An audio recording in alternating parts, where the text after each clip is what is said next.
আকাশপথে চলছিল যাত্রীবাহী একটি বিমান। হঠাৎ পাইলট খেয়াল করেন সামনে অন্য আরেকটি বিমান চলে আসছে। মুখোমুখি সংঘর্ষের শঙ্কায় সাথে সাথে বিমানকে কয়েকশো ফুট নিচে নামিয়ে আনেন তিনি।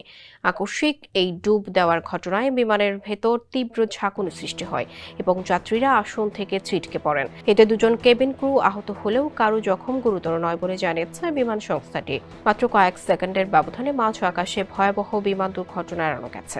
ঘটনাটি ঘটেছে যুক্তরাষ্ট্রে ক্যালিফোর্নিয়ার বুরব্যাঙ্ক থেকে লাস ভেগাসগামী সাউথ ওয়েস্ট এয়ারলাইন্সের একটি ফ্লাইটে এই ঘটনা ঘটে। কমেডিয়ান জিমি ডোর, যিনি ওই ফ্লাইটের একজন যাত্রী ছিলেন, এক্সে পোস্ট করে জানান, যাত্রীরা ছিটকে গিয়ে বিমানের ছাদেও আঘাত পেয়েছেন এবং পরিস্থিতি ছিল অত্যন্ত আশঙ্কাজনক। সাউথ ইস্ট এয়ারলাইন্স এক বিবৃতিতে নিশ্চিত করেছে যে বিমানের onboard traffic collision alert system থেকে সতর্কবার্তা পাওয়ার পরই পাইলট তাৎক্ষণিকভাবে বিমান নিচে নামিয়ে আনেন। এরপর বিমানটি নিরাপদে লাস ভেগাসে অবতরণ করে। মার্কিন ফেডারেল এভিয়েশন অ্যাডমিনিস্ট্রেশন ইতিমধ্যে এই ঘটনার তদন্ত শুরু করেছে। ফ্লাইট ট্র্যাকিং ওয়েবসাইট ফ্লাইট অ্যাওয়ারের তথ্য অনুযায়ী একই সময়ে ওই আকাশপথে একটি হকার হান্টার MK-58 নামে যুদ্ধবিমান চলাচল করে, যা একটি বেসরকারি প্রতিষ্ঠান পরিচালনা করে। ধারণা করা হচ্ছে ওই যুদ্ধবিমানটির উপস্থিতি সংঘর্ষের আশঙ্কার কারণ।